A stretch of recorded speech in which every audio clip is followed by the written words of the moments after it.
I don't know how they did it. Seriously.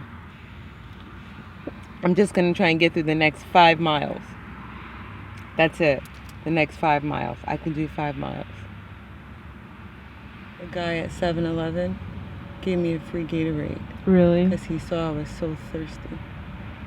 Oh my gosh. Oh my gosh. It was right. It's almost done. 8.3 more miles. Oh my gosh.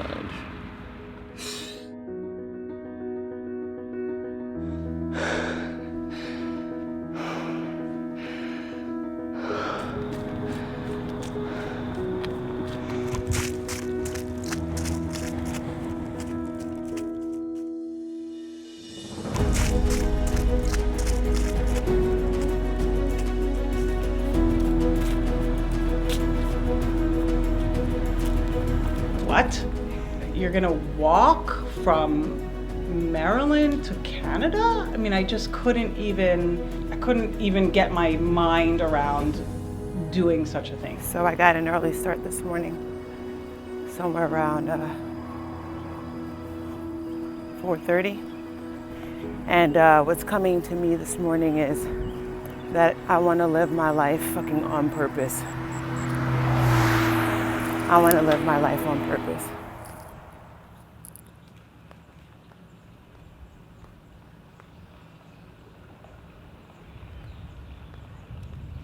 I'm Metra Lundy, and I will be walking from the eastern shores of Maryland to ultimately St. Catharines, Canada, in honor of Harriet Tubman. Yep, Metra would do this. Metra would do this, and Metra could do this, more importantly. Since I have been very, very small, I've been drawn to the story and legacy of the great American heroine, Harriet Tubman.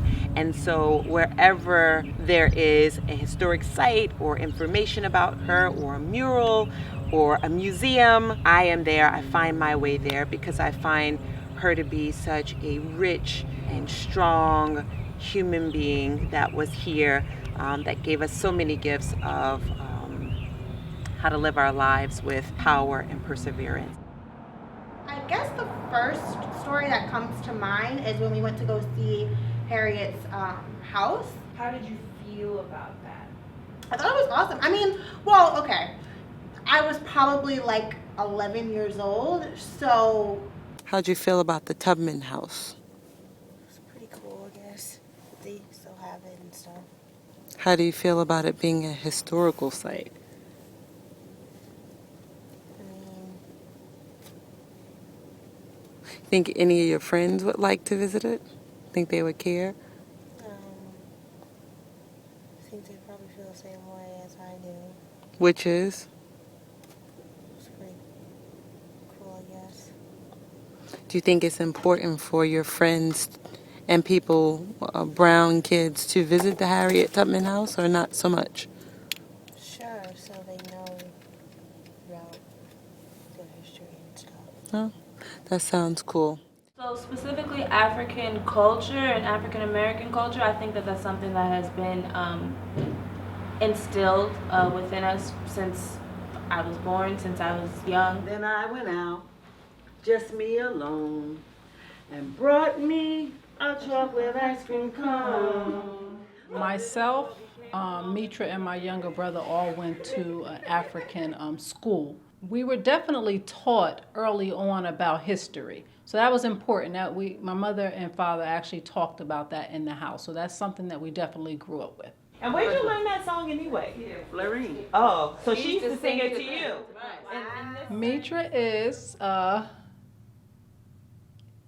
interesting, I should say, to none the least. She's always the one who is very energetic in the family and always wants us to kind of do stuff, right? So it's like, okay, what are we doing today? Are we going out to eat? No, we're not. We're going to maybe go climb a hill or something to that notion. And a big part of the reason, and I don't think it's like spoken about in books, because they just tell you like Harriet Tubman was this woman and she helped free slaves, but they don't tell you the reason that she did it. And she kept going back because she wanted her family to be free. Harriet Tubman is my number one shero. I love, love, love her. As a matter of fact, in my office when I first met Metra, I had a picture of Harriet Tubman on my computer. Harriet Tubman has always been revered by me, not only for her strength, her bravery, her strategy, all that she embodies.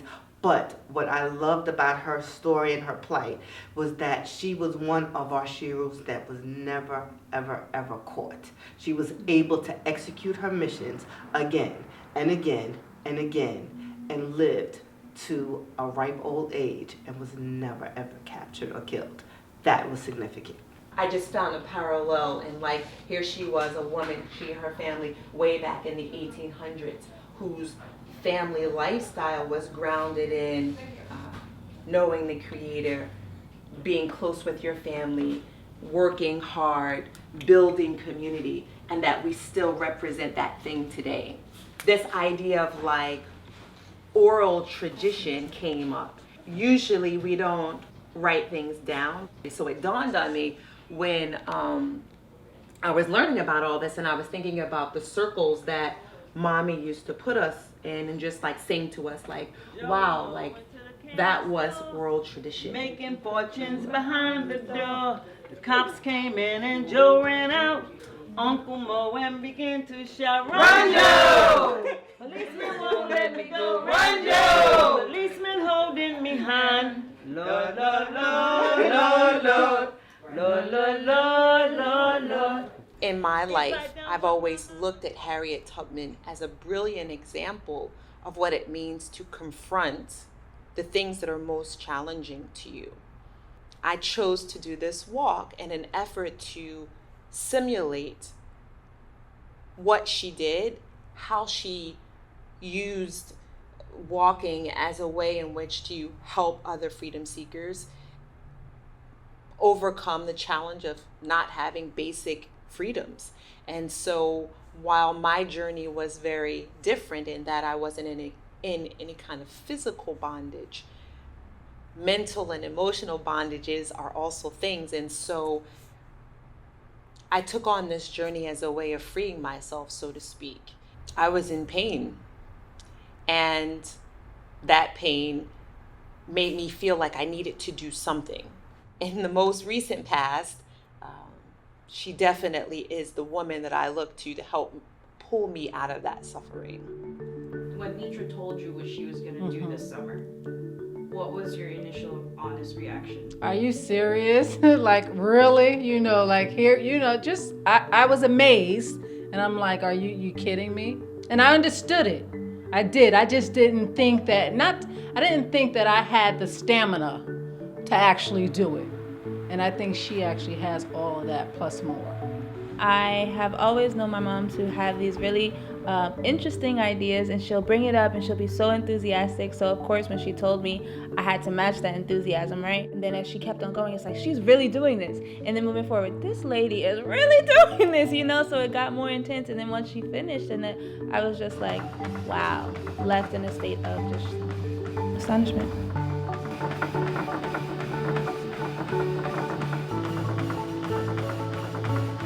The physical part is actually easier for me because it's what I do in my life. I'm a coach. Hey folks, Metra Lundy here, your trainer and coach. Hey folks, Metra Lundy here, your trainer and coach. Hey folks, Metra Lundy here, your trainer and coach. It's more the emotional part and just being connected to what her pain must have been that has been the most challenging thing for me. So. This journey and Harriet Tubman is very important to Metra because she is a person of action. She doesn't just sit and watch, she does something. In times and situations like these, you'd want to be able to look to someone who you see yourself in. And what better example than Harriet, than someone who is responsible for saving people's lives in a time of chaos. I will walk her steps as a way of paying her respect, but also as a way of just getting a better understanding of who she was and what she must have gone through. That day and time is something that I could never actually feel because I wasn't there. But I want to know her more, and I want to understand her more. Well, I think her story still resonates with everyone today because it's a story of possibility, of having a vision and a clarity of purpose. For her to take that first step off the plantation by herself, talk about faith. Just thinking about the trials and tribulations that she went through in her life, I think it just pushes me to go further because she had such challenges. She faced such challenges, and so when I encounter the life's challenges, as difficult or easy as I think that they may be at the time, like I'm motivated by her story because it's like if she can do it, I have to do it. I have to do better. I have to do more.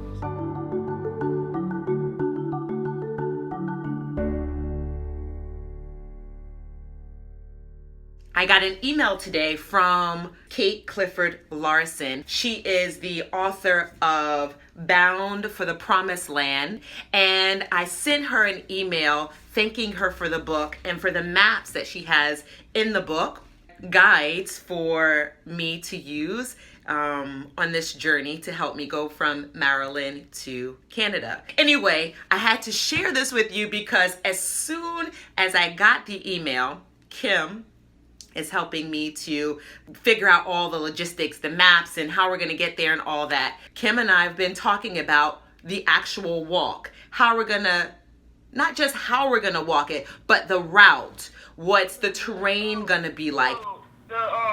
We knew she went to Jersey, we just didn't know where, but the only thing we knew was Cape May, for sure, because of summer work.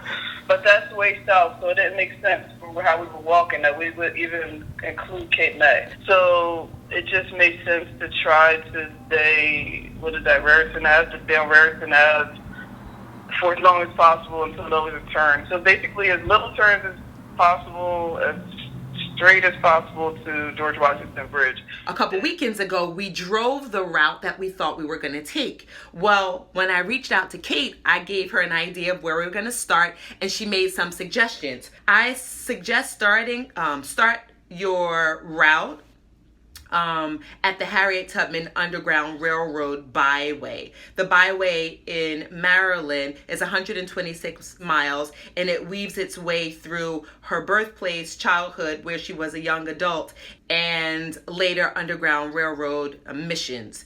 Well, fast forward, in her second paragraph, she says to me, Tubman traveled from Philadelphia to New York City, where she received help from Sidney Gay, Oliver Johnson, and Louis Napoleon. Okay, that part's fine, totally get it. From there, she took a train to Albany.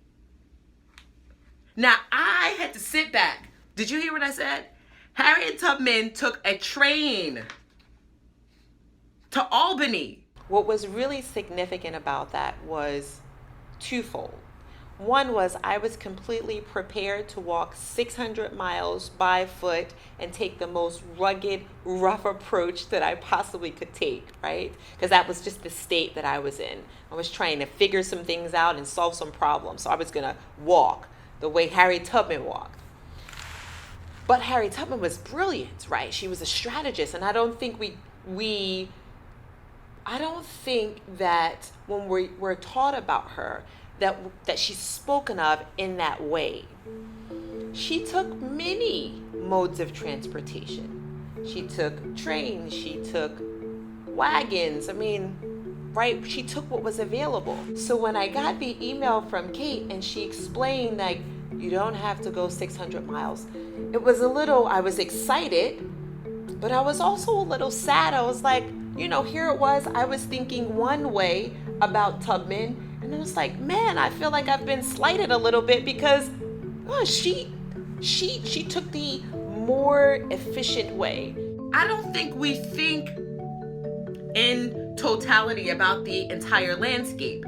I think we have this very false way of putting things in small boxes, right? So we think Harriet Tubman, we think slave, we think no shoes, we think very little food, we think struggle. We don't think about the landscape that she's growing up in.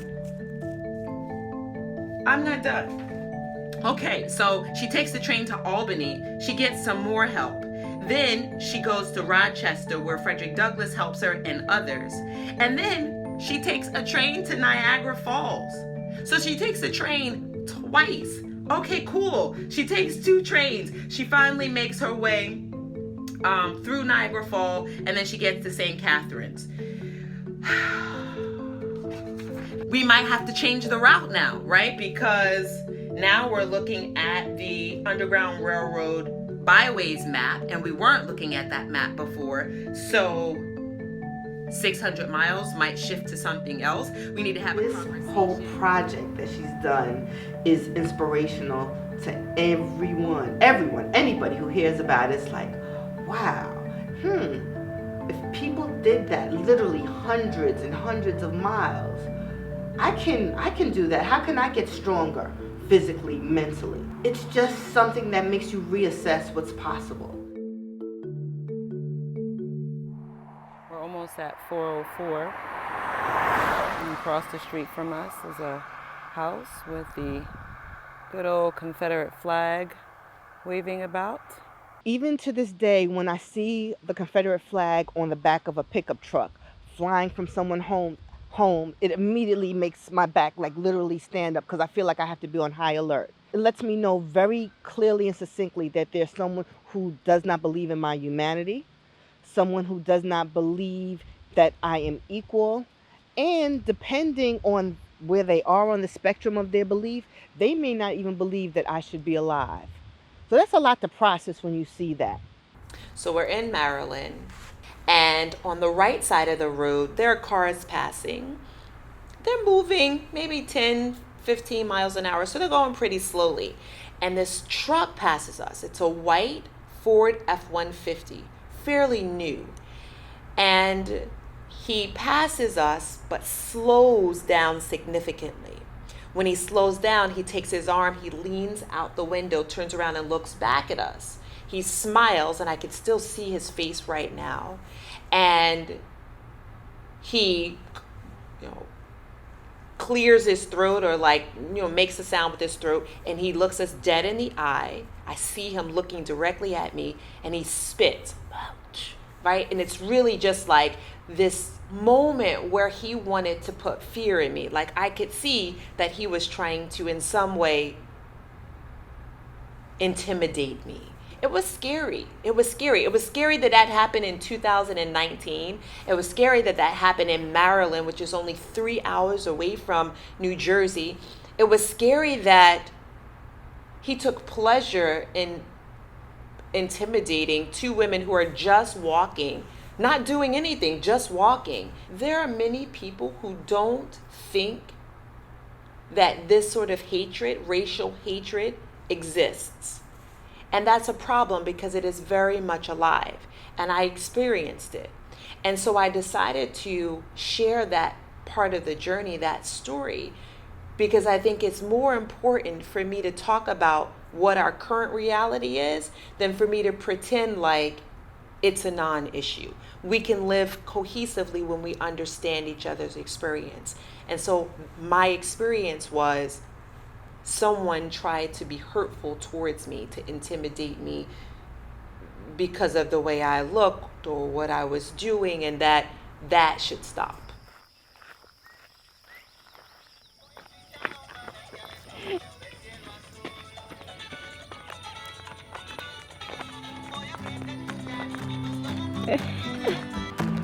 How you doing?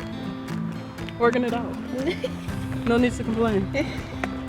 In the meantime, Metra's all the way up there.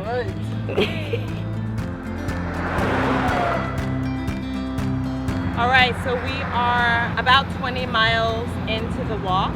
I feel pretty good. My ultras are working. No pain in my neck, back. I'm hydrated. I'm good. Sunglasses are helpful for me too.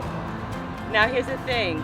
Mother Harriet didn't have any of those things, and she made it happen. So surely we can get to Dover tonight.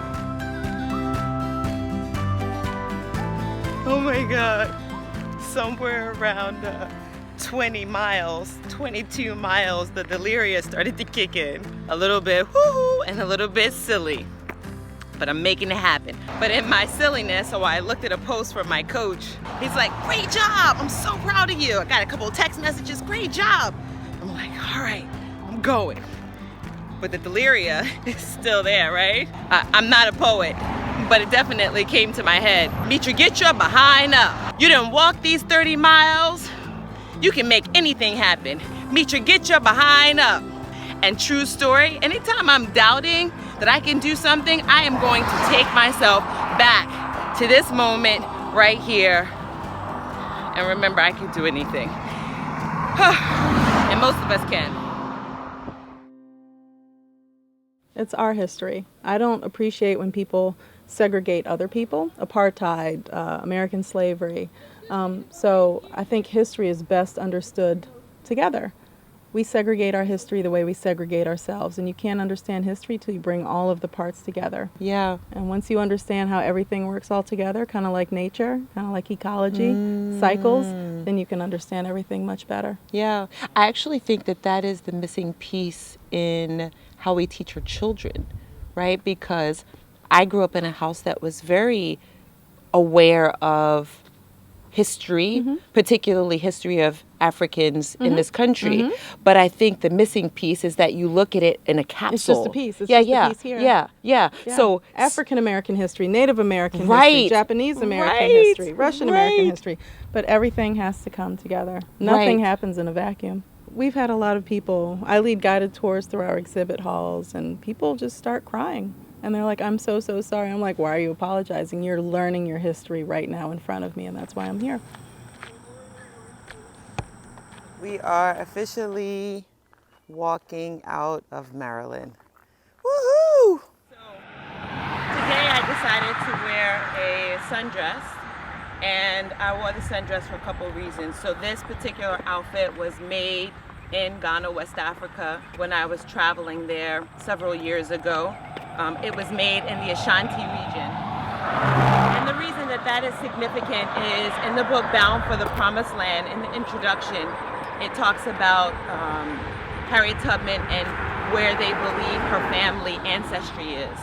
So one of the quotes was that she was being taken care of by one of the older women, and they referred to her as a shanty child. When I read your book and you were talking about them being from the Gold Coast. Oh, okay. And it's so interesting how pieces have been coming together. So about 5 years ago, my cousin comes to me and the rest of the family. So my cousin and I, our mothers are sisters. She says, I did our DNA testing and it turns out that we are Ashanti on the mother's side. Right? So that happening in a capsule. So then when I read your book and I read about Shanty Child, I'm being like guided along. Yeah. It's been over a long period of time, but I feel like that Tubman energy has been like, okay, you did that. Okay, now it's time to do that. Of all the different tribes of people that are in Ghana, there are many. I just happen to be in the presence and drawn in by the family who are also Ashanti. What made you interested? Well, like, why was that even of interest? Were you maybe interested in history, American history, as a youth? Did you just become history? Did you see something? Mm-hmm. I always enjoyed history, raised in a family that loved history. And when I went to college, I double majored in history and economics. And then I got to a point where I wasn't super happy with my job, even though I had a great boss. It just was like, you know, when I'm 60, is this what I want to be doing? Going to meetings, and I might be the expert at the table, but I was always asked to take the notes or something like that. So I decided I wanted to go back to, I went to Simmons undergrad, that I would go back to school and get a degree in women's history, and then maybe I would teach. So when I went back to Simmons, there was a professor who was still teaching there, who I adored when I was an undergraduate in the 70s, and he was teaching a class in African American history. And at the same time, my daughter was 7 years old and she was in second grade, and in Massachusetts they start introducing these biographies of great heroes to children, and she brought home a book about Harriet Tubman, and I'm reading it with her, and I was familiar with Tubman but not super, just like vaguely. And I thought, gee, this woman's so amazing, so I went to the library, and there were 2 19th century biographies and one written in 1943, and I thought, well, that's kind of weird. She's pretty famous. Right. And so I went to my professor and I said, is this true? And he's like, that can't be true. And sure enough, that was true. Wow. And one of them said to me, you got to get down the Eastern Shore. You got to see where she lived. Wow. You have to see that water and those marshes and those trees, and you've got to smell it, and you've got to talk to people. That was a gift to me that he said I had to come here. Tubman began working with her father. She has so much to offer us, and she represents so much. It allows us to come to the same table and like talk about family, freedom, faith, community. We all, no matter which part of the spectrum you're on, whatever spectrum, we all have that in common. Exactly. And that's what she fought for every single day. So why can't we, celebrate her, use her as a model and a guide? I'm about to lose my whole toenail on my right foot. I don't know. I never lost a toenail from walking. These are brand new socks, never worn. Yo! Yeah. Like, this is embarrassing. It looks like I don't know how to wash my clothes or something. I've never worn these. Oh my gosh. I'm gonna take my sock off tonight. My toenail's gonna come off in the sock. So we seriously need to walk another 20 miles, right? At least. And that actually will not get us where we need to be. It'll get us halfway there. So it's 228, 230, 330, 430, 530, 630, 730. 730 will get us 20 miles more. And then 7:30 we should walk until at least 9. So maybe that's the game plan, 30 miles, 35 miles tonight. I feel it. I feel it. Other than that, I feel my mind. It's a mind game. Just keep going. That's all I keep remembering. Go. We've completed a ton of miles, but there's a ton of miles to go. I'm looking at the time, and I'm looking at where we are, and I'm feeling this mix of like frustration and anxiety and sadness and maybe even a little bit of like anger that we aren't gonna accomplish what we set out to do, and that there was this pull in me that I needed to do it. I needed to do it, and that if I didn't finish the mileage for that day or for that entire segment of the journey, that somehow I would have failed. Those last 10 miles were for real. It took us 3 hours. I was walking on the grass to sort of make it all a little bit uneven so I'm not striking the same spot every time. But yeah, that was for real. And it's getting ready to rain. Oh, get in the car. Just a run. Yeah. How are you, Get sir? in the car. Rain. Oh my God. Please get in the car. Right. Oh, jeez.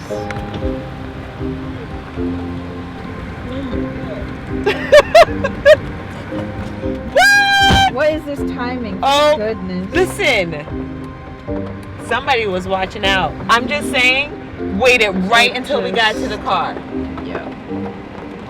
Thank you. Thank you, ancestors. Kim, I'm trying to get out. It's 6 o'clock. I'm coming. It's worse when you stop moving. Yeah. I wasn't sure if we were gonna get to where we needed to get. I was completely prepared to walk until 9, 10, 11, 12 o'clock at night. Like, it didn't matter to me. I was willing to do it.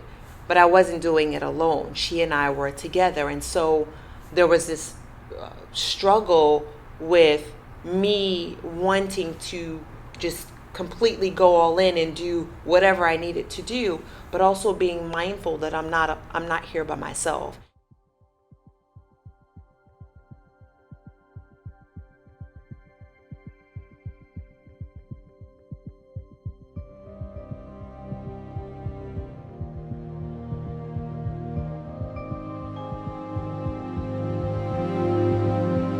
So I got an early start this morning, somewhere around 4:30.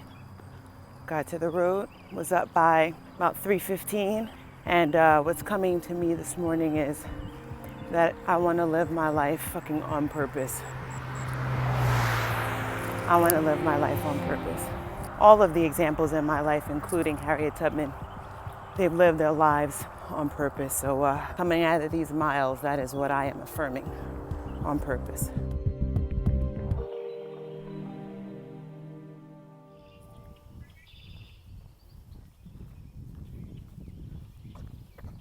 Day 3, we started at, got up at 3:15 out of the hotel.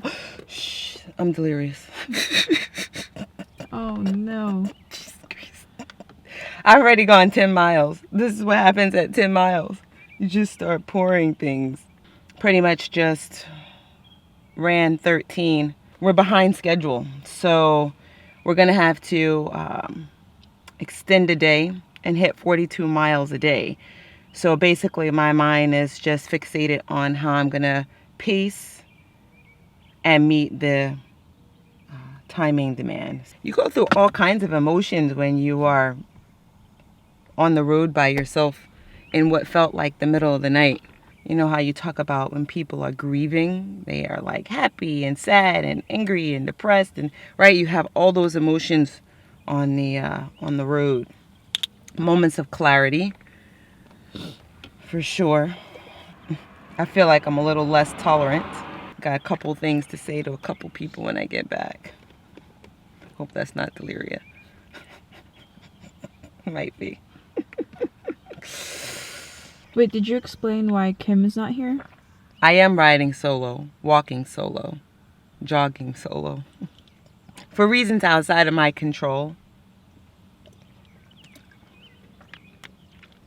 Onward.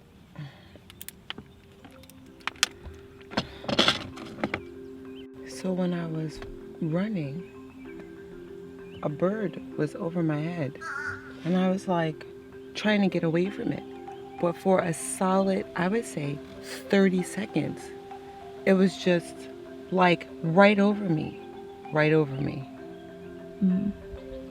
That cat was looking right at me, like in my face. Yeah. Like walked up to the car. What was that?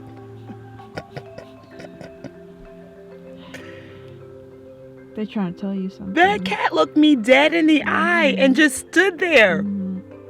Did you see that? Trying to make a friend. Somebody's trying to tell me something.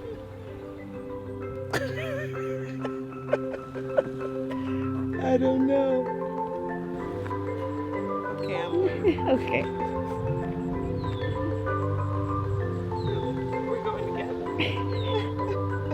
It was as if the cat was seeing me off. The bird was black in color. The cat was white in color. They both stuck with me for some portion of time that felt like abnormal. And it just felt like the universe was saying I wasn't alone.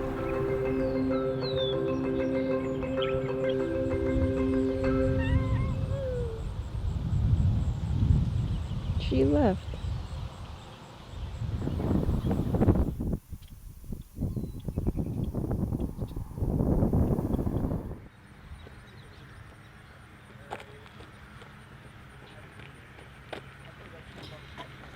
I'm almost at about 25 miles for today. It's just about 11 o'clock. And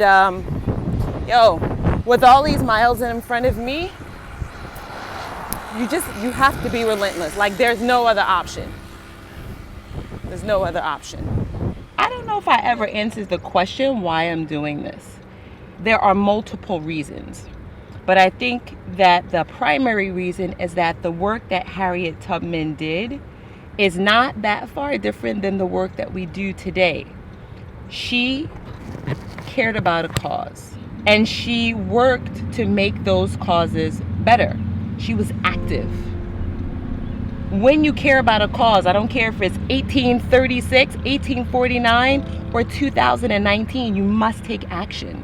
And so me being out here is a representation of her legacy, that action is needed, especially for our young people. I think they're so distracted with life that they're not as active as they could be. So I am out here walking to raise awareness that action is required. I hope to be an inspiration and sort of motivation. You'll see me and you'll do something different in your life. You'll move more. You'll talk about Harriet Tubman more. You'll take action in your community. You'll work towards making yourself better. Whatever your thing is, action is required. So that's the first thing. The second thing is, and I think when I've spoken about this before, I'm always a little bit hesitant because sometimes it makes people uncomfortable. A lot of Africans were brought to this country not by their own will. Many of them died in the waters coming here. Either they were killed or they killed themselves by throwing themselves over. At the time, I remember reading in Bound for the Promised Land, one of the generals saying, nobody here, no white man is fit to do this work. So the only people that can do this is Africans. And so they would bring Africans straight off the boat and send them to work in the canal, which was basically their cemetery. They died without ever being recognized. And so I am wanting to help them rest, right? It's okay. We see you, we recognize you, we stand on your shoulders.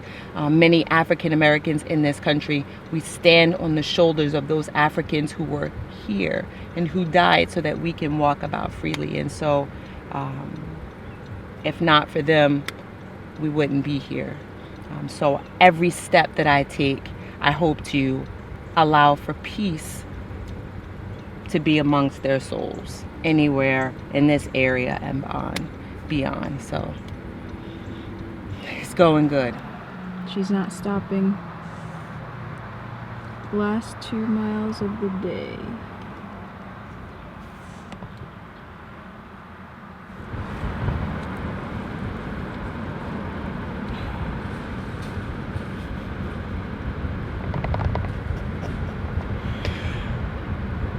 And that's all I have to say about that.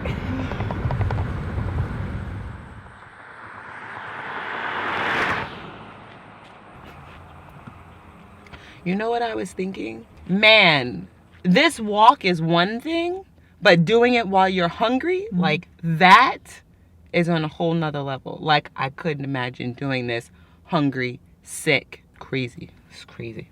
Anyway, okay. I am so close to the Pennsylvania border. And the story goes that when Harriet Tubman crossed over into Philadelphia, into Pennsylvania, she was so excited, she was so happy that she was stepping on free soil. But she was also extremely sad because she was alone and there was no one there to greet her. And I'm sitting in that this morning as I am so closely approaching the Pennsylvania border. Can you see it? Can you see it? I am doing happy dance. I am doing the happy dance. Behind me is a sign. I'm gonna get closer. It's a sign. It says, "Welcome to Marcus Hook, Pennsylvania." Pennsylvania. I just crossed over into Pennsylvania. Let's see it. Here's the sign.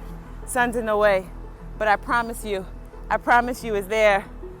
I made it, y'all. I made it. I wore this bracelet. My mother gave me this bracelet when I was like a teenager. Maybe I was 13. I decided I wanted her to be with me on the walk. And then I wore this ring. It has a symbol of life in it. I got this ring when I did a program, like a leadership program for women, Sacred Woman Global Village, rites of passage. A good friend, mentor, dance partner gave me these cowrie shells, and at one time in ancient African practice, cowrie shells were money, and so I wanted to make sure that I brought that with me for like prosperity, but also to have this symbol. And it's much.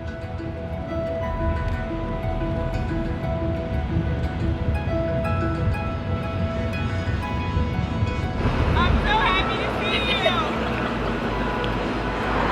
I think you should give me a hug. You made it. Oh my God! I'm You almost at made 20 it. miles. 1932. And my legs say, yes, that's exactly what they say. Baba Booey, or something similar to that.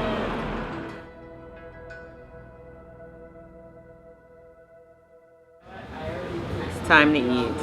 And therefore, I am going to say a prayer. I'm so much more grateful for every bite, every step, every thought, everything. Divine Creator, we come before you with bowed heads and humble hearts. We are so grateful for this sandwich right here. That is an everything bagel with salmon, lettuce, and tomato, and cream cheese on the side. I am so happy to be indulging in this nourishment. We are so grateful. Thank you, thank you. Amen, Amen, Ashe, and all the other words that are appropriate.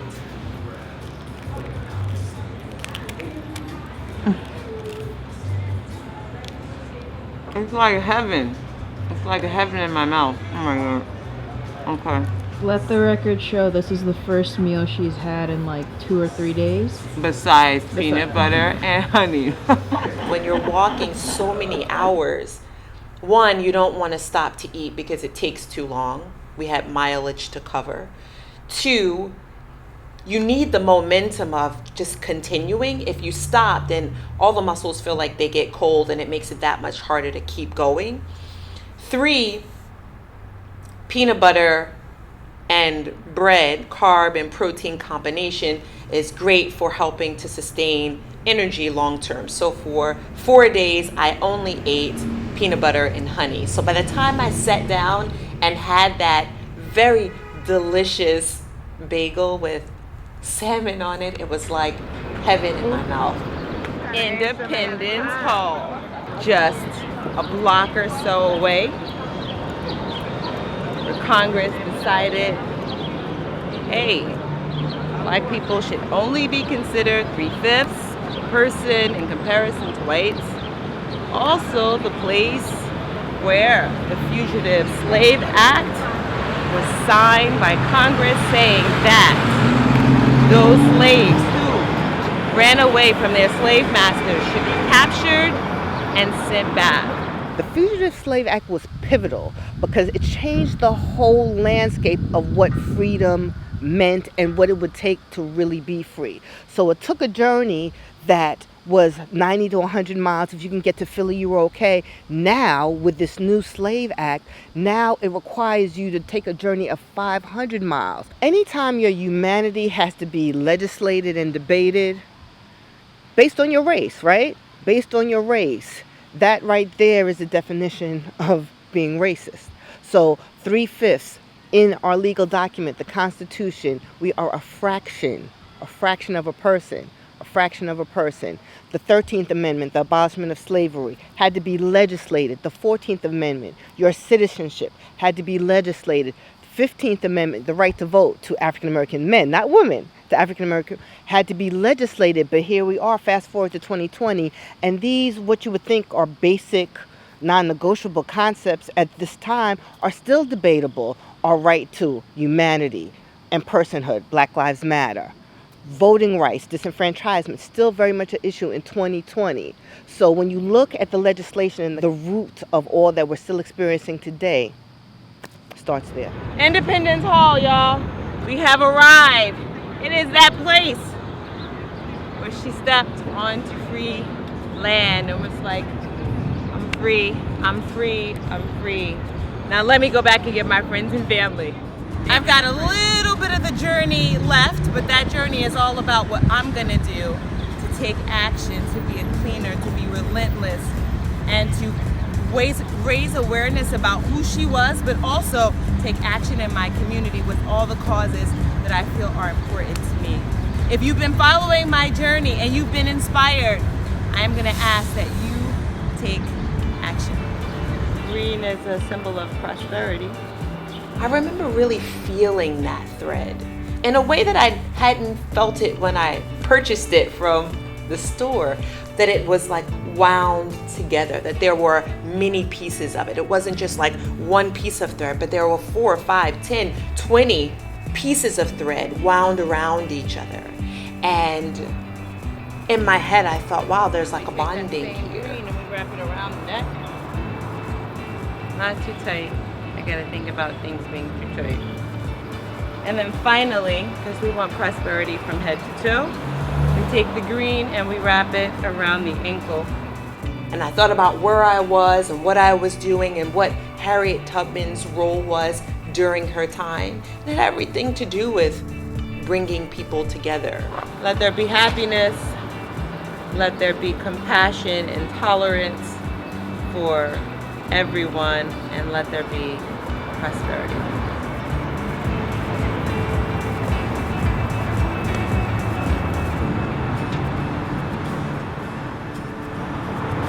So this is it. This means that I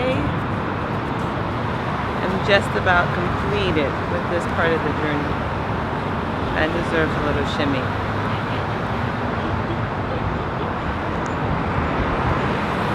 New Jersey ahead. Woo.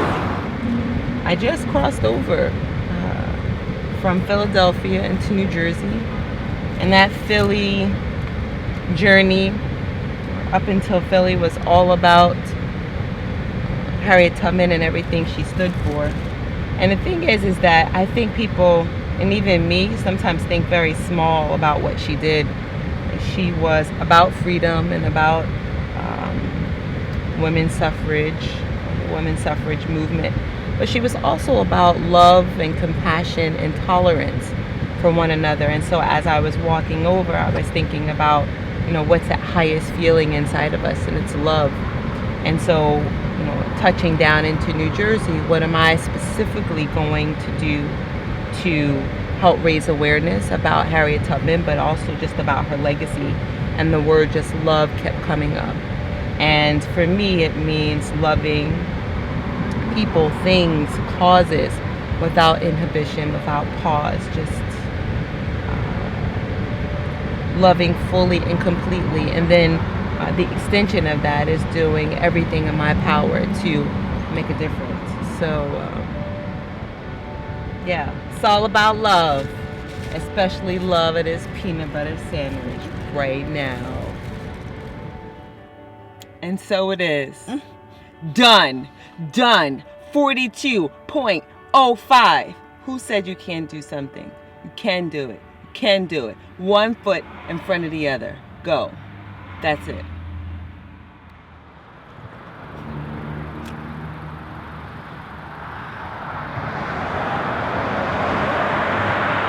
I think the other thing to consider, right, if you all are already an action taker, I consider myself an action taker. I have been since I was really little, and serious and focused, that you could always refine yourself, right? You could always be better, stronger, more well-read, more experienced, wiser, right? So even if you've got it, you got your stuff together, you could always get it together more. You could always take more action in your life and on the causes that make sense to you, whatever they are.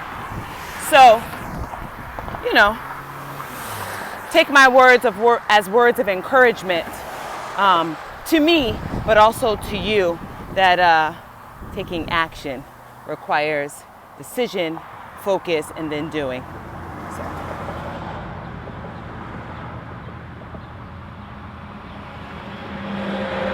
I need to ramble. I'm thinking the book. I'm thinking about the book, Open Road. You guys know that book? It's about this guy and his son. They're trying to survive after the earth has been destroyed, I think, by disease that killed off just about everybody except a few people. Anyway, it's just them in the open road and a lot of silence. And they're under stress and duress. And it made me start thinking about what happens to the body, to the mind, when you're under duress. Do you crumble or do you keep going? I think the guy was, keeping himself together for his son, so he had a reason. But when you don't have a child in front of you, what's the reason that you keep yourself together? I don't know. I think it comes from the inside. Internal strength, I think. Yeah. So I'm under duress. But I'm going. Bigger cause. I see it. What's your cause? It is hot out there. My skin, I don't know if you can tell, but my shoulder's breaking out. It's actually happening all over my body. And this tan is like, I don't know, it's crazy. It's been only a couple days, but here I am. I'm still smiling. I'm not broken. I got some mosquito bites and some rubbery skin, and I'm not broken. And I'm gonna have a really good lunch. Mm-hmm. I got 20 more miles. One foot in front of the other. The guy at 7-Eleven gave me a free Gatorade. Really? Because he saw I was so thirsty. Oh my gosh. Oh my gosh. It's right. It's almost done. 8.3 more miles. Oh my God. How long is that going to take? 2 hours. 2.5 hours. Right. Well, good that he gave you Gatorade and didn't let you dehydrate. Exactly, because I wouldn't have made it. Oh my gosh. I would not have made it. I don't know how they did it. Seriously. There must have been wooded areas with creeks along the way. Because terrain doesn't change. Uphill is uphill. Downhill is downhill. And I don't care what time period, there was some uphill and downhill. Yeah. Oh my gosh. You know what I was thinking? I was thinking it's one thing to do this one time. It's a whole nother thing to do it over and over and over again. You have to have some willpower and strength to decide, yes, I am going to do this again, regardless of the circumstances. Oh my gosh. Well, folks, I am in North Brunswick, only just a few miles away from home. Thank God. That's all I have to say about that.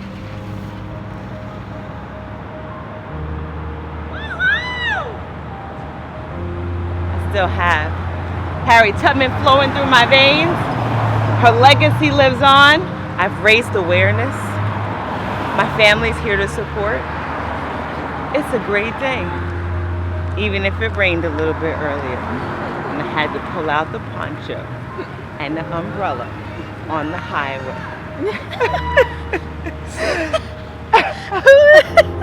Exactly. They've been doing that for a mile. Oh my goodness. One more block. That's it. And my legs are not going to buckle, and my feet are not broken. I am not broken.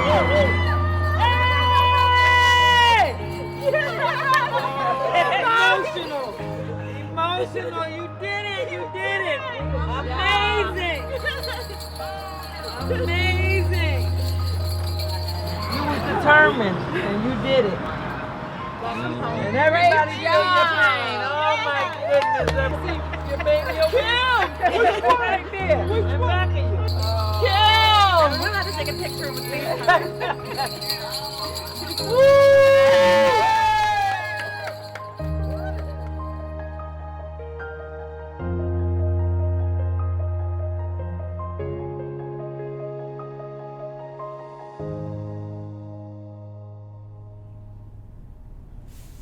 I felt sad about separating. I really didn't want to separate. And I think it's because of how the whole concept of the walk developed when you introduced us. I don't know if you realize that also for me, deciding like to separate was very difficult. When we got to the hotel, I think even before that, just watching the clock and looking at our time, I felt pretty anxious about that. I also feel compelled to do this thing. I have to do it. And I'm definitely having to talk myself into this with every step.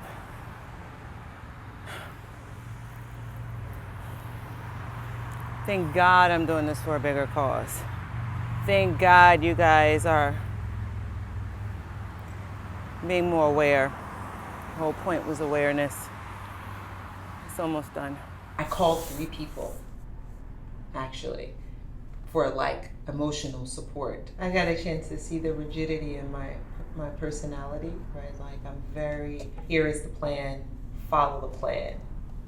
Don't deviate from the plan. Okay, you have to deviate from the plan, calm down, get yourself together, figure it out. But it has to happen. And so I was in a really not good place at that period of time. Like Harriet Tubman is revered by me, and so she's an amazing example of strength. Surely, if I just do this, then I'll at least feel better. Mm-hmm. So with those thoughts, why did you feel you needed to do the walk with someone? I also was looking at you and what you were going through with your mom, and I felt like you needed something. In a way, you're right. Me dealing with my mom's passing and some other challenges that I was experiencing at the time, I wanted the opportunity, I wanted to give myself that space to process. I don't know if you remember, on my backpack, I had a butterfly brooch, and it was hers, it belonged to her. And as I was going through her stuff before the walk even became an idea, well, actually it was an idea, but before I started to physically prepare items for the walk, I put the brooch aside, and it was something I decided to affix to my backpack as a way to sort of carry her memory with me during the walk. I lost it halfway through the first day, because each time we took breaks, I threw my bag off. I practically laid on the side of the road, took my shoes off. Kim, what are you doing? Walker's yoga. I was desperate for each break. I could not drink enough. My feet were hurting. I didn't understand what was going on. I didn't understand why I was feeling so stressed. I felt that I couldn't control it, couldn't get away from the heat, wanted to walk faster, couldn't walk faster. Seeing carcasses on the side of the road and just like, man, they're out here like this and I'm out here like this. What am I doing out here like this? And so I lost the butterfly. But we would see butterflies along the way, and they were beautiful. They were beautiful butterflies, and some were dead along the side of the road, and some were flying. We saw butterflies on each segment of the walk. While the walk, I thought, would help me process her passing, I ended up just sort of carrying her with me, not as a dead weight, but the butterfly just, I think, let me know that everything's gonna work out, everything's gonna be okay. Because what are the chances that you'll see a butterfly from Maryland all the way to Canada? And we saw butterflies the whole way. Divine Creator, we come before you with bowed heads and humble hearts. We are about to take a trek north to Manhattan in honor of Harriet Tubman. So as you're being pulled into the Tubman whirlwind, because that's completely what I felt like, wow, uncover. What does your family say? How do they adjust to you now being immersed into, I need to go down to Dorchester County and find out more? So when I started, my children were small, and I would work. I took over our dining room table, And for several years, the table was where the dissertation was happening. It was stacked with books and papers, and when, like, we had a holiday, I would take everything and put it under the table and put a tablecloth, and we would eat on the table. So everybody accommodated, you know, thank God, this person in our lives. I was gonna ask, what is amen in Hebrew? Is there Amen. amen? Okay. Yeah. All right then. Well, there we go. got it.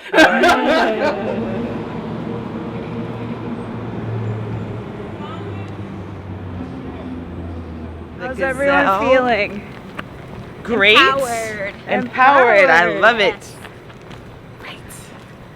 Looking forward to the road ahead.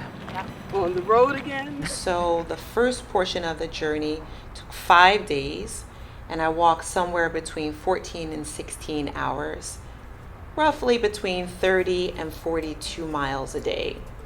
Second portion of the journey was done 1 month later, and that took place with a group of people, small group of people, and we traveled from New Jersey to New York City. We have arrived. We're on the way. Challenge here, no walkway. We're having to move from one side of the street to the other to keep the situation safe. It's all good. We're making good timing. This is our Corona bottle for the day. It's Friday, Fabulous Friday, and she's showing you how you feel after a Corona or two. You see Mother Harriet staring at me, staring at you. Because she's looking at you like, put that bottle down, girl. Put down the bottle. Dark brown, and it's got like. It's called Side of the Road Makeshift Stand Stretch Time something. Oh, by the way, people, I did actually lose that toenail, just in case you were wondering. It came off.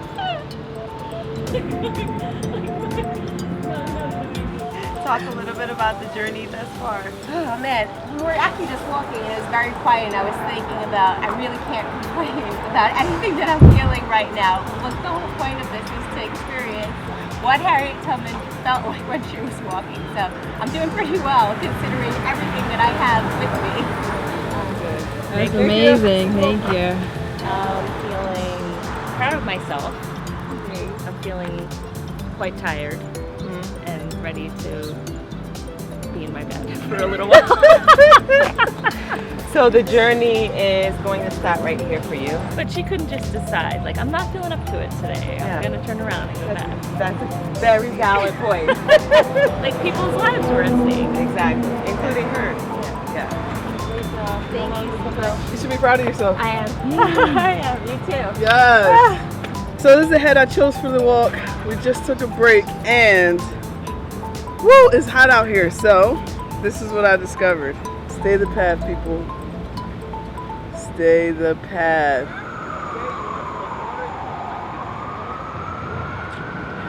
Hey, we have arrived! We did it! Hey! Yes! Miss Talia joined us.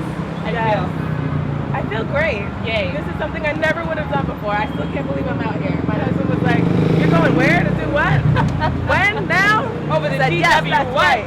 It's going down. That's right. Right in the name of Mother Harriet. That's right. Right? Not scared of this anymore. And I had so many excuses for why I should not come out tonight. Right. But I was like, no. Right. If Mother Harriet can do it, What? so can I. Exactly. So quit the excuses. Let's get it popping. It takes some action. There you go. Ha. And now I know that I could do anything.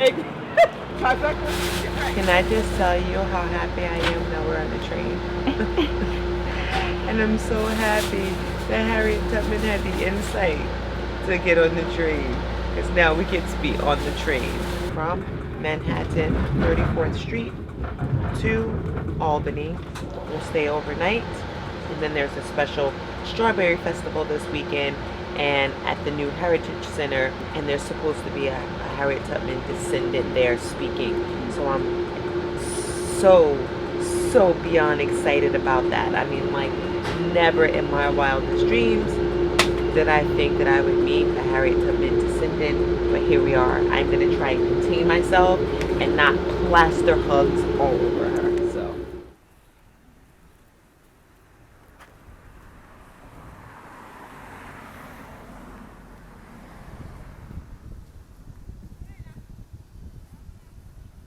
"21 years ago, there were a lot of people thinking about quilts and the Underground Railroad, but not many people were thinking in terms of what's the historical documentation that I can find that will help tell me what the story is. If we could bring these stories out to people, that people would begin to understand that as the story. Yeah, no longer do we look at our abolitionists as people sitting in the front parlor, twiddling their thumbs, waiting for those freedom seekers to come to the front door. These are people who, Harriet took care of the children. She, conducted like instructional lessons with the kids. She and Stephen were very dedicated to the value of education. She's meeting with women in the community for their knitting circles and their sewing circles and organizing their bazaars, and yet she's welcoming freedom seekers in and attending to their needs because Stephen's not always here. And and then we've got Stephen working with these various civil rights groups while working on Underground Railroad activism, but also going out and holding down a job because he is the breadwinner for the family. So all of these things started percolating, and it's really, again, it's delightful to share these things with people because they do start to realize these are people like me.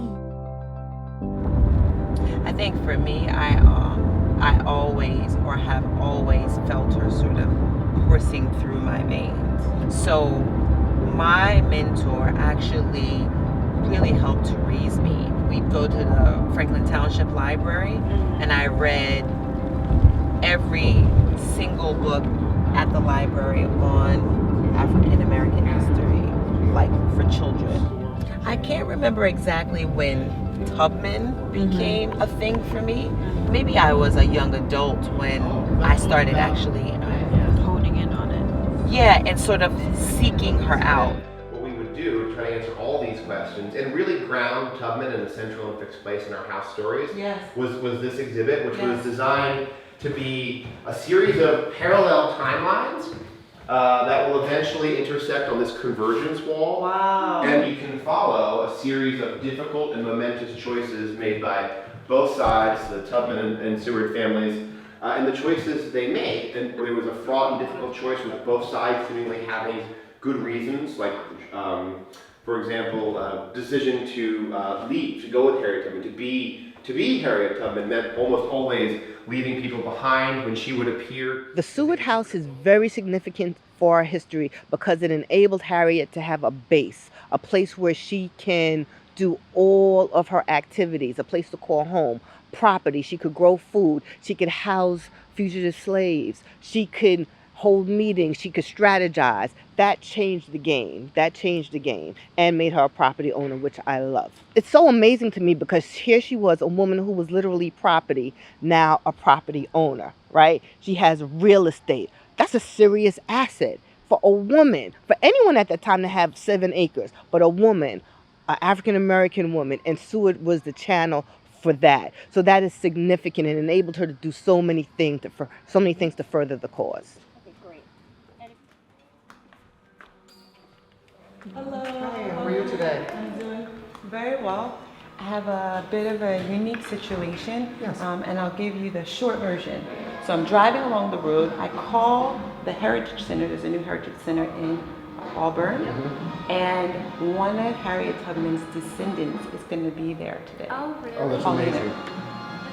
I'm trying to contain my excitement, right? So I want to buy her something. This one says inspire. I love it. I'm definitely inspired. Yeah. Everything is possible.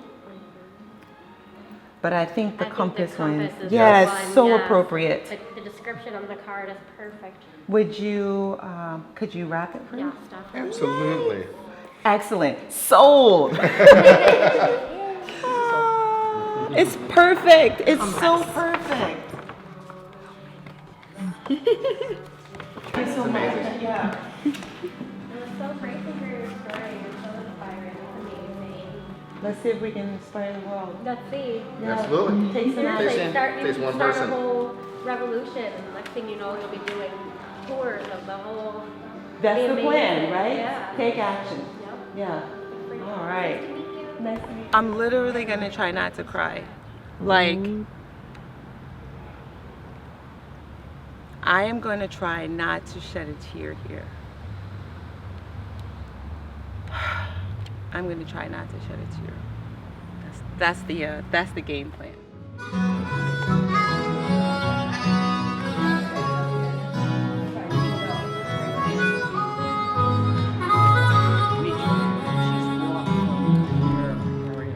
Moses came and started out cold winter night. Hounds were baying in the full moonlight. We are going home. I remember filling up with tears. It was like I was seeing my grandmother. It was like she was home. We are going home. I can't stay down in slavery. I couldn't have imagined interacting in any way with any of Harriet Tubman's descendants. This was another confirmation for me that I'm on the right path. I can't stay down in slavery. I'm going to the promised land. I heard to have to go so quick. I'm so happy to meet you. I come from a town that is Central Jersey. I own a gym, and part of what I do as just in my life is mobilize and motivate people physically, but then eventually mentally, emotionally. And so I have the town looking at me and what's happening, and I want them to know who you are and that you're around, and that the energy of our great mother is still around, and that we're not going to let outside things pull us back. We're moving forward. And so all of the things that are happening around us, they need to come to a stop. And we need to take some action, starting with our young people. So keep going. Keep going. With great direction. I hope you like your bracelet. Yeah, I brought a bracelet with a compass on it. I was like, yes, right? Like direction. We need direction. Yeah. So I want to make sure that I keep you notified of what I'm doing, so that I am respectful in everything that I present. I went into this not wanting to make it murky or dirty in any way. And so we're going to keep this clean. We're going to stay connected to the family, right? We're going to tell the right story and mobilize the people, right? How about a group hug? Yay!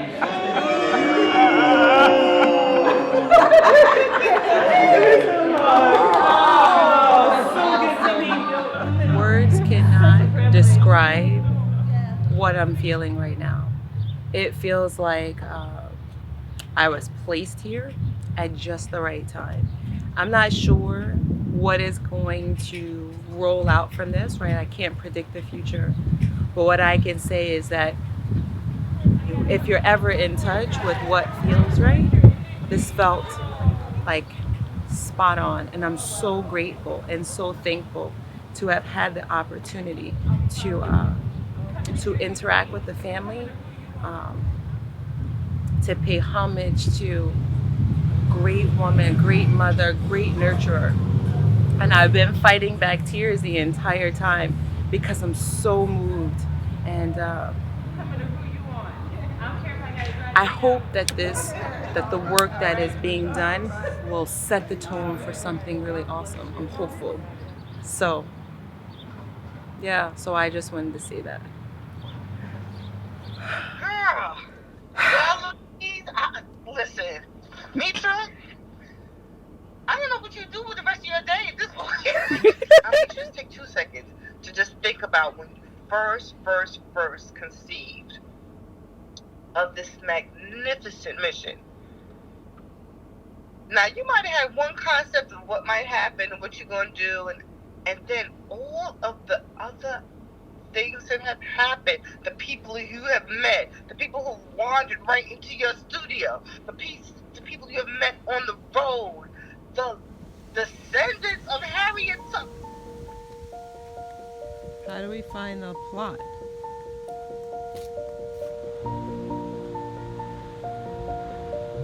Harriet Tubman.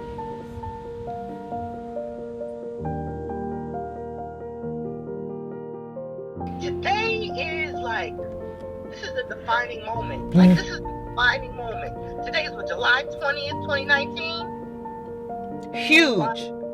Like huge. So I found out today that her favorite dessert were strawberries. So today was a strawberry festival. And they had that festival in honor of her. But it's so interesting that today is the day that they had something at the Heritage Center. Everything is moving in your favor. Yeah. Everything.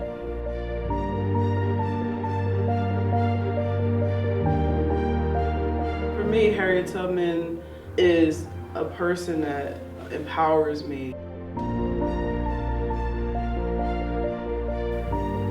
I know I never met her and I'm not related to her, but to know her story and how she impacted the lives of so many other people and even the lives of people today, she embodies what it is to be courageous, to what it is to be a person of faith and have faith and walk in faith. And I appreciate that so much. And it encourages me to think of her and remember her journey.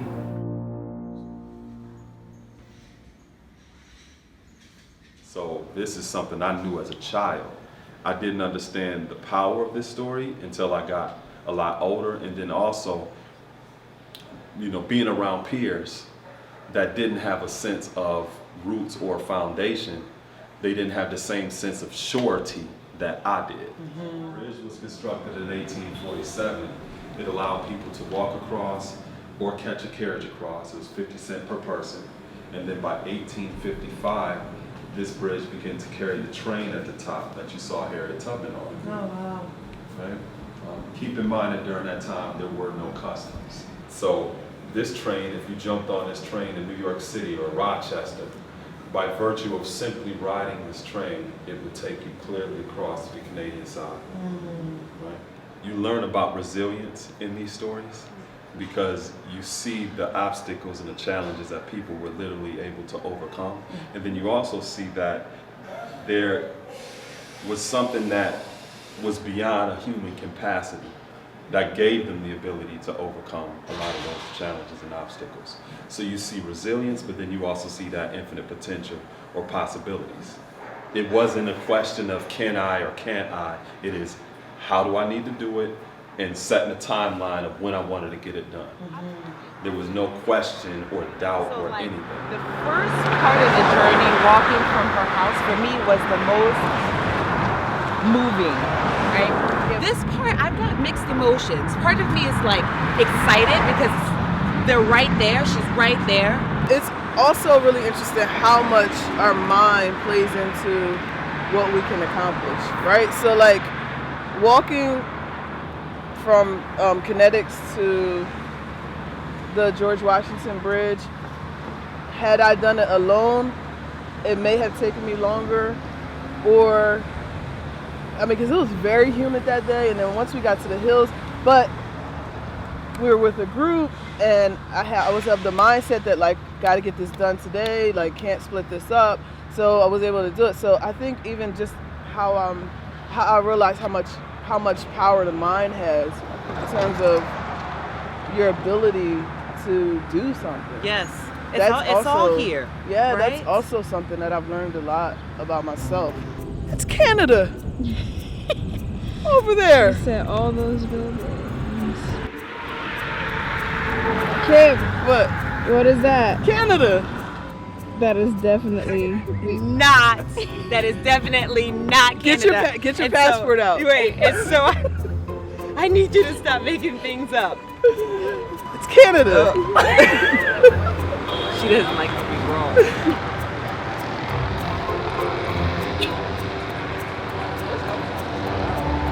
I feel excited. Canada's right here. What's that? What's that? Freedom! Right over the bridge. Hey, we're going. Just that way. All right. I got my passport. I did not forget my passport. And here we go.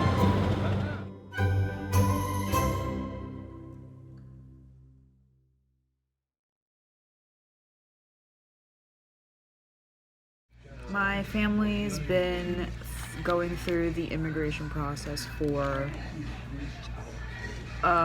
like upwards of 14, 15 years at this point. And there was a part of the tour where he said that the all you had to do was pay the toll, like pay the 50-cent toll to get through to the bridge, and they were like home free basically.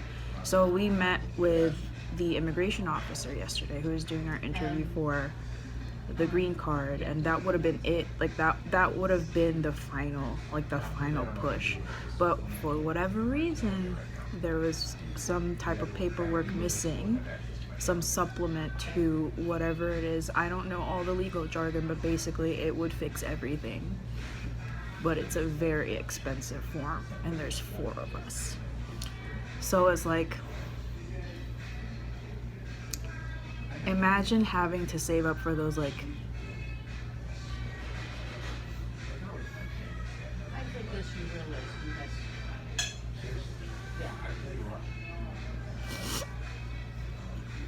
those like 50 cents, and that would be it.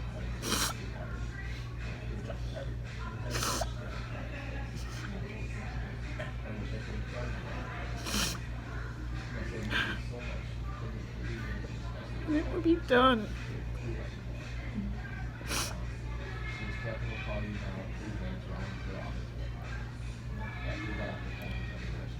And so it just reminded me of that.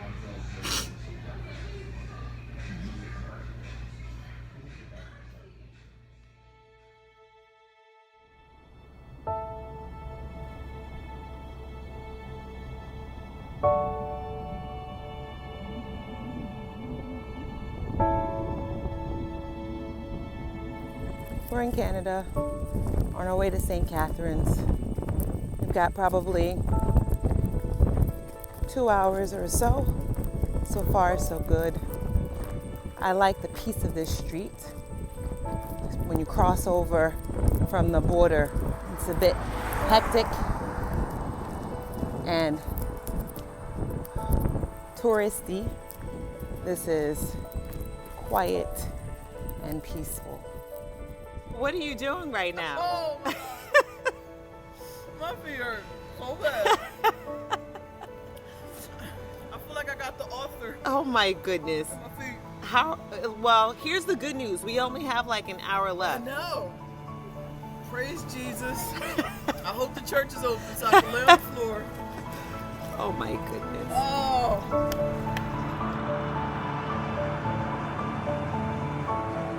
We made it. And it's everything I expected it to be. And I'm so grateful, and I feel so full and moved and blessed and inspired. No question about that. So I had read that Harriet Tubman arrived here in 1851. Yes. And so she helped to bring this church into existence? She would have been here when the church was under construction, as well as her brothers, who she brought in 1854. So yes. So is it known at the peak of boarding how many people were staying in that home? At any given time? No. Okay. So we do know that she was there, of course, as well as her parents, so that makes 3. But how many others? We don't know, because she was sheltering so many. Those that she guided here, and then, of course, people that just needed a place to stay. As we walked from the border Niagara Falls, US side, into Canada, and walked here. When I stepped foot here, I felt so full and so moved to be in a place where she once was. Even after all of these years, her spirit and energy are still alive and kicking and so relevant. She touched everyone. She always gave back. She was never looking for anything for herself. Wow. She was selfless, but she was also the mighty Moses. Harriet Tubman loved the Lord. We know that. She communicated with Jesus on a daily basis. Right. But you know what? She'd have shot you dead in the name of Jesus Christ, because she said, no one will take me back alive. So a local artist, Frank Recruit, who's now in Florence, Italy, he did the statue. Yeah. So the bust, but the marble base, yes, was donated by a Confederate descendant. Wow. Anonymously. She wanted to give back. Yeah. Wow. So that's how we have the marble base. Do you find it interesting that there is so much energy around the Tubman story at this moment in time? Yes. I also find it interesting. Yes. What do you find interesting about it?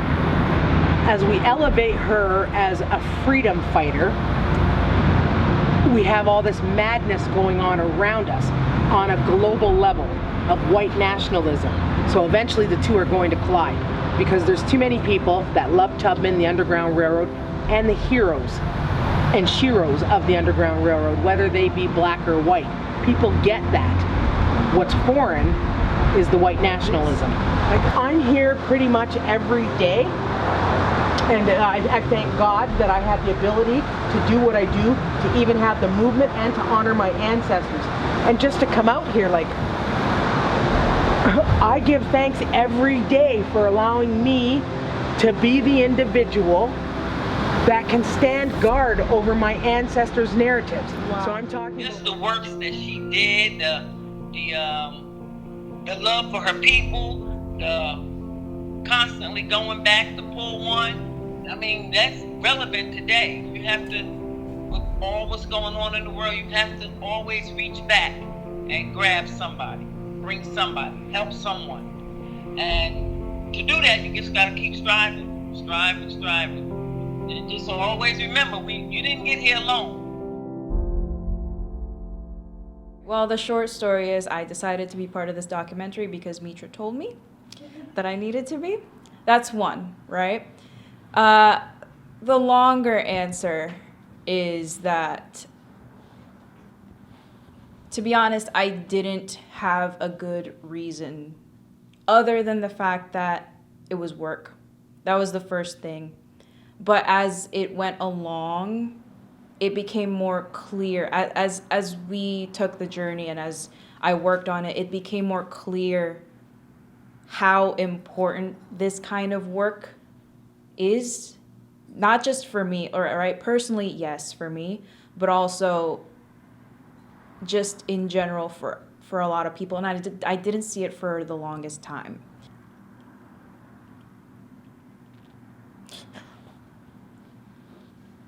It's been heavy because I didn't realize how big, how important,